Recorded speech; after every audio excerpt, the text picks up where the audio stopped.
आप सभी को सलाम और परमेश्वर पिता का धन्यवाद है इस सुंदर संगति के लिए। जो टॉपिक उठा है, मेरे प्रियो, हम सबको अपने अंदर अंदर झांकने की जरूरत है इस विषय में कि हमारा क्रोध किससे रिलेटेड है। क्योंकि जैसे बताया गया, क्रोध कई प्रकार के होते हैं। तो मैं जो अपने जीवन के लिए समझता हूँ इसको, और जो मैंने अपने जीवन के लिए देखते हुए मैं आया हूँ। देखिए, क्रोध ऐसा भी होता है कि मान लीजिए आप कोई विषय में गलत नहीं हैं, परंतु आपको वहाँ पे ऐसा बताया जा रहा है कि आप गलत हैं। जैसे कि मान लीजिए किसी ने आपको कुछ बोला, जो आपने किया ही नहीं है, तो हमको बहुत जल्दी समझ में आ जाता है कि हमने तो ये चीज़ किया नहीं है। और जब हमको समझ में आ जाता है, एक बार इंसान को बस गलती से या सही तरीके से भी पता चल जाता है कि वो सही है उस जगह में, तो मैं समझता हूँ कि बस उसी की देरी रहती है फिर वो। कि मैं इसमें सही हूँ, ये प्रूफ है, ये वो है, ऐसा है, उससे पूछ लेना तुम जाके, वो भी वहाँ था। तो उस चीज़ को प्रूफ करने के लिए कई बार हम ऐसे कर जाते हैं। एक ये रीज़न भी है। तो मैं समझता हूँ कि एक इंसान का मैं जब तक जितना बड़ा रहता है जिस विषय में, क्योंकि लिखा है anger lodges in the bottom of the fools heart. हृदय में रहता है क्रोध, लिखा है। और हम जानते हैं कि मुँह से वही निकलता है जो हृदय में भरा रहता है। और एक और प्रकार का क्रोध मुझे स्मरण आ रहा था कि जब यीशु को लोगों ने बोला कि यहाँ से चले जा, हमारे गाँव में, हमारे शहर में तू मत घुस, यहाँ से चले जा। तो उनके जो 2 चेले थे, यूहन्ना और याकूब, दोनों भाई, उन्होंने कहा कि प्रभु, आज्ञा दें क्या कि स्वर्ग से आग उतरे और फिर इनको खत्म कर दे अभी के अभी कर। तो मेरे प्रियो, मैं आपको बताना चाहता हूँ कि हमारे हर एक इस जो कमजोरी है ना, ये शरीर की कमजोरी है ना, उसका आंसर ना यीशु के पास रहता है। इसीलिए जो मैं क्या सीख रहा हूँ, मैं आपको ये नहीं बोलना चाहता, मैं आपको कोई ज्ञान या शिक्षा नहीं, मैं आपको बस एक सिंपल सा बात बोलना चाहता हूँ जो मैं अपने जीवन में करता हूँ। वो ये है कि यीशु ने क्या किया था, यीशु का स्वभाव क्या था। इसीलिए हम यीशु के बारे में यीशु यीशु यीशु करके ही पढ़ते, क्योंकि वही मैच्योर था। उसी ने पिता का स्वभाव दिखाया। पिता के स्वभाव के बारे में लिखा है, वो विलम्ब से कोप करने वाला है। और विलम्ब बोलने से, अभी मोनिका दीदी ने वो बात को थोड़ा सा बखान किया था। क्या तू परमेश्वर के धीरज को, मतलब हम करते जाते हैं, करते जाते हैं, करते जाते हैं, कोई चीज परमेश्वर सहते जाता है, सहते जाता है, सहते जाता है। उसकी कैपेसिटी बहुत बड़ी है, बहुत बड़ी। और मैं बोलना चाहूंगा कि उसको पार करते करते करते, यीशु मसीह बोलते हैं प्रकाशित वाक्य में कि मैंने इजबेल को मन फिराने का अवसर दिया। इजाबेल को मन फिराने का अवसर दिया, पर वो मन नहीं फिराती। मन फिराने का जो अवसर यीशु देता है ना हमको, मेरे प्रियो, बहुत लंबा है।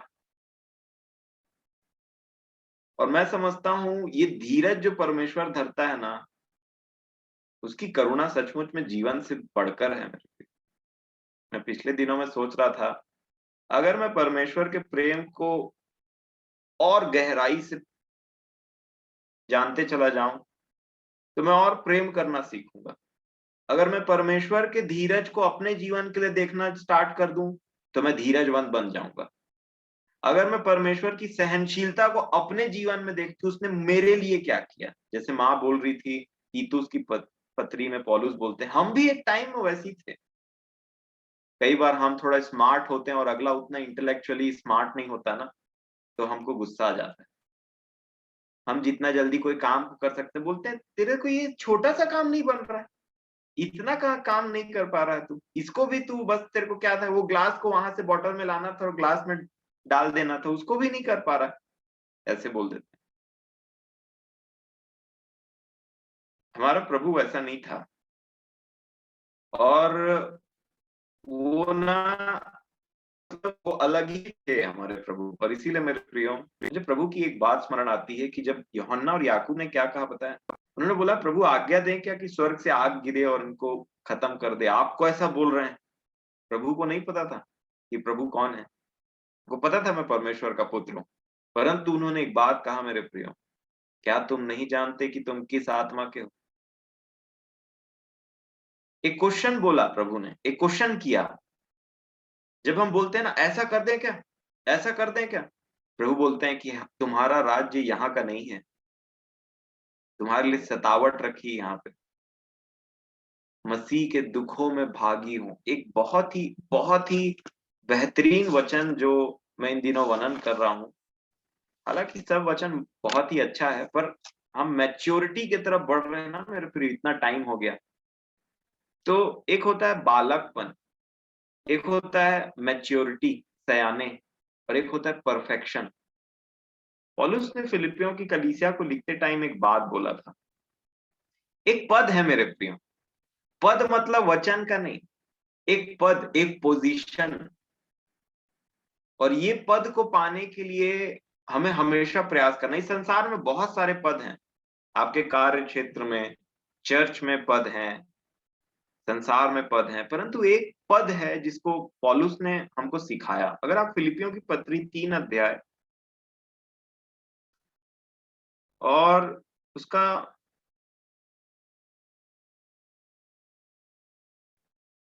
मैं 10 और 11 वचन पढ़ना चाहूंगा। फिलिपियों 3, 10 और 11 पौलुस बोलते हैं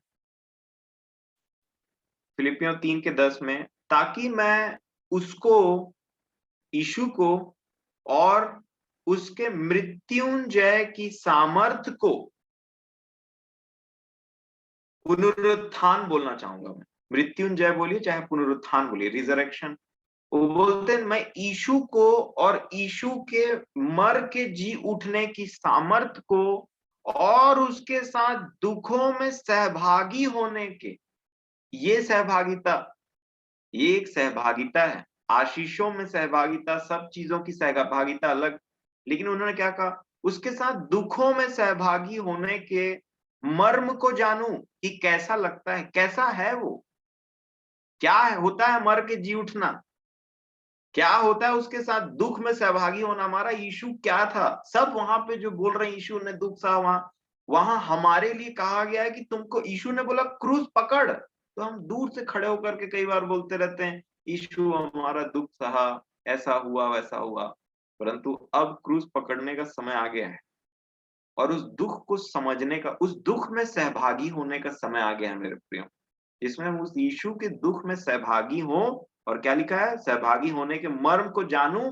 और उसकी मृत्यु की समानता को प्राप्त करूं, ऐसा लिखा है।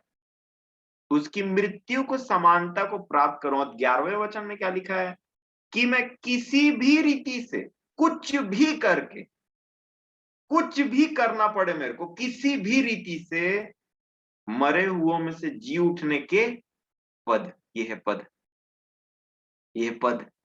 इस पद की तलाश में कितने लोग, ये है पद, एक पोजीशन है ये, मरे हुओं में से जी उठने के पद तक पहुंचू। बोलता है मैं उसके लिए कुछ भी करूंगा, कुछ भी करूंगा बोलता है।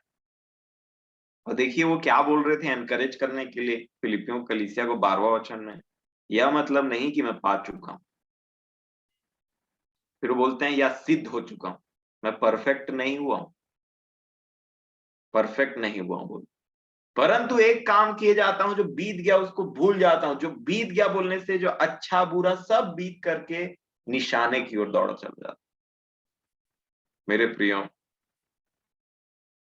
अपने अपने जीवन में हमें जांचने की आवश्यकता है। जैसे मां ने एक बहुत अच्छी बात को कहा, अगर आप एक बाप हैं, एक माँ हैं, एक शिक्षक हैं, तो वहां डांटने का आपको अधिकार दिया जाता है। अगर आप घर के बड़े हैं या चर्च में भी जो एल्डर्स होते हैं ना, उनको भी डांटने का अधिकार है, मैं समझता हूँ।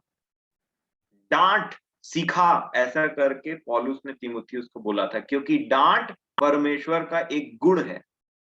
लेकिन उसी गुण को करप्ट करने के लिए शैतान भी हाजिर रहता है, कि बिना मतलब का एक व्यक्ति गुस्सा होने लग जाता है। जैसे माँ ने कहा, वो बहुत सही बात उन्होंने कहा, क्रोध की संतान, ऐसे ही नहीं लिखा है, क्रोध, क्रोध मूर्ख के हृदय में रहता है। मैं जितना क्रोध करता हूं उतना मूर्ख हूं मैं। बिना मतलब का जो क्रोध रहता है ना, जैसे माँ बता रही थी, कैटेगराइज किया उन्होंने।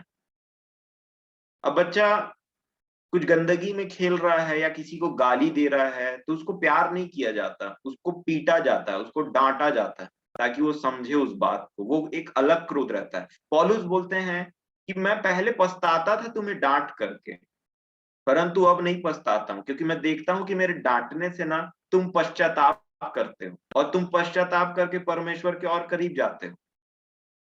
क्योंकि लिखा है, धन्य है वे जो शोक करते हैं। तो परमेश्वर भक्ति का शोक अलग है। धन्य है वे जो शोक करते हैं। यकीन मानिए मेरे प्रियो, अगर आप परमेश्वर के वचन के अनुसार शोक करते हैं ना, आपको डांट पड़ता है तो शांति को आपसे कोई नहीं छीन सकता। शांति का राजकुमार आपके हृदय में आएगा। लेकिन अगर मैं बिना मतलब का क्रोध करूं ना, तो उसके पीछे ना अनेक रीजन हो सकते हैं। मूर्खता के अनेक कारण होते हैं, घमंड के अनेक कारण होते हैं। मेरे हिसाब से क्यों नहीं हुआ यहाँ पे, क्यों इसको ऐसा रखा गया, क्यों वैसा हुआ, मेरे हिसाब से क्यों नहीं हुआ यहाँ पे। तो ये हम मेरा इतना बड़ा मैं अंदर में है ना, ये वो छोटी छोटी बातों में ना चिड़चिड़ा जाता है।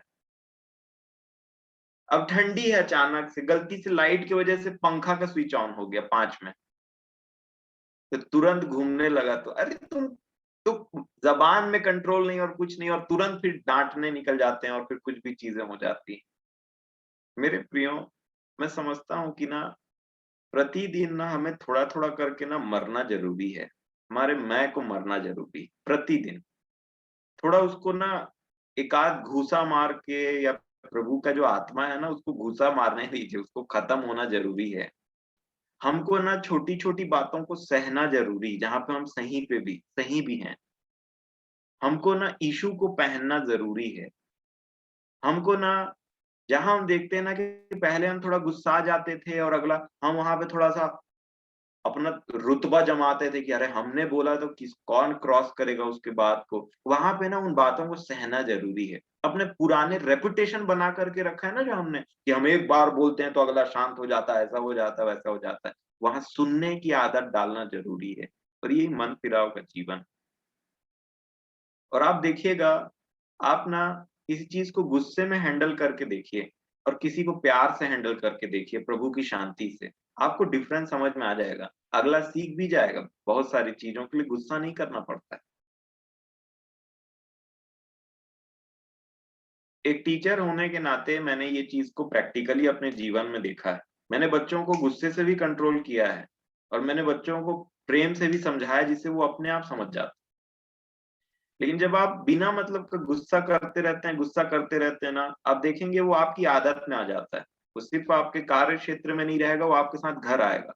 आपके परिवारों में भी इधर-उधर बाँटेगा किसी को, तू भी ले गुस्सा मेरा, तू भी ले मेरा गुस्सा। तो अगला ना आपसे ना बातों को शेयर नहीं कर पाएगा, बात ही नहीं बोल पाएगा उसके हृदय में क्या बात है। परंतु आप जब नम्रता से जाएँगे ना, अपने हृदय की सारी बातों को खोल करके बता देगा। ऐसा भी होता है। प्रभु मेरी और आपकी सहायता करें इन बातों को लेकर के। मैंने अपने जीवन में ये बातों को सीखा है, और मैं बोलता हूँ मैं मूर्ख था जो क्रोध का सहारा लेता था, क्योंकि मूर्ख के ही हृदय में क्रोध भरा रहता है। परंतु मैं परमेश्वर का धन्यवाद देता हूँ कि उसने मेरे मैं को मारा, और वो आज भी खत्म कर रहे हैं और मुझे सिखा रहे हैं कि बिना क्रोध के भी शांति के साथ जिया जा सकता है। तो बहुत शांति परमेश्वर के उसमें, और हमारा हृदय शांति से भरेगा, मूर्खता से नहीं, क्रोध से नहीं मेरे। इसीलिए कुछ बातों को सहना ज़रूरी है। ये ना हमको तोड़ता है अंदर से, हमारे मैं को खत्म करता है। आत्मा शरीर को मारता है, कब्ज़े में लाता है, और जैसा आत्मा बोलता है, फिर हम वैसे ही चलते हैं। और इसीलिए बहुत सारी बातों में प्रतिदिन हमको थोड़ा-थोड़ा मरने की ज़रूरत है। परमेश्वर हमारे साथ है। यीशु ने जो सिखाया वो शिक्षा, वो बातें, आत्मा आज भी हमें स्मरण दिलाता है। ऐसी संगति प्रभु ने दी, उसके लिए हमारा प्रभु का धन्यवाद हो। और इसीलिए मैं यही बात आपसे बोलना चाहूँगा कि अपने-अपने जीवन में हम रीज़न्स को जाँचें। अगर आप सही हैं, तो आप वहाँ पे अपने आप को दोष मत दें। अगर आप डाँट रहे हैं, सही चीज़ों के लिए डाँट का इस्तेमाल कर रहे हैं, तो दोष ना दें। क्योंकि सही डाँट कैसा होता है पता है? वो डांटेगा, अगले आप देखते हैं अगले को समझ में आ गया तो आपका टोन चेंज हो जाएगा, तुरंत आप प्यार से उसको रिकवर कर लेंगे, तो अगले को भी समझ में आ जाएगा और आपने जो डांटा वो बात उस तक पहुंच भी गई। तो प्रभु मेरी और आपकी सहायता करें, जो मैंने अपने जीवन में इन बातों को देखा और अपने जीवन में ये थोड़ा थोड़ा मरने वाली बात जो है ना, कि प्रतिदिन हम मरे, प्रभु के आत्माओं को अवसर दें। प्रभु मेरी और आपकी सहायता करें इस विषय में पर्टिकुलरली, कि हम धीरज धरें। और एक बात जाने, एक वचन आपको जरूर बोलूंगा जो मेरे को याद आता है, चाहे तुम मूर्ख को मुसल में रख करके भी उसको कूटे ना, तो उसकी मूर्खता नहीं जानेगी, ऐसा लिखा हुआ है ना? कहीं तो नीति वचन में ही लिखा है।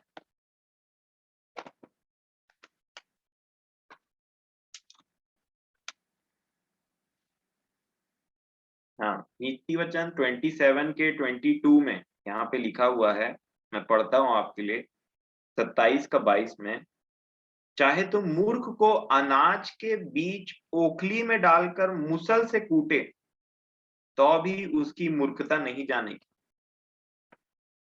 मुसल से कूटो, ऐसे वो मोटर पैदल रहता है ना बड़ा वाला, जिसमें लोग वो लाल मिर्च कूटते रहते हैं ऐसे ऐसे करके, बड़ा ऐसे करके, उसमें बोलता है मूर्ख को रख दे और उससे मार पीट कूट, उसको जो करना है कर, उसकी मूर्खता नहीं जानेगी, क्योंकि मूर्खता हृदय में है, मन में है, और प्रभु ही उसको दूर कर सकते हैं।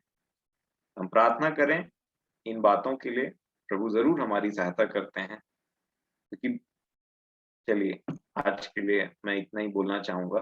प्रभु मेरी और आपकी सहायता करें, प्रतिदिन हम थोड़ा थोड़ा करके मरें, आत्मा को हम कंट्रोल में होने दें और शरीर की बातों को खत्म करते चले जाएं और प्रभु की समानता में बढ़ते चले जाएं। प्रभु मेरी और आपकी सहायता करें। प्रभु का धन्यवाद।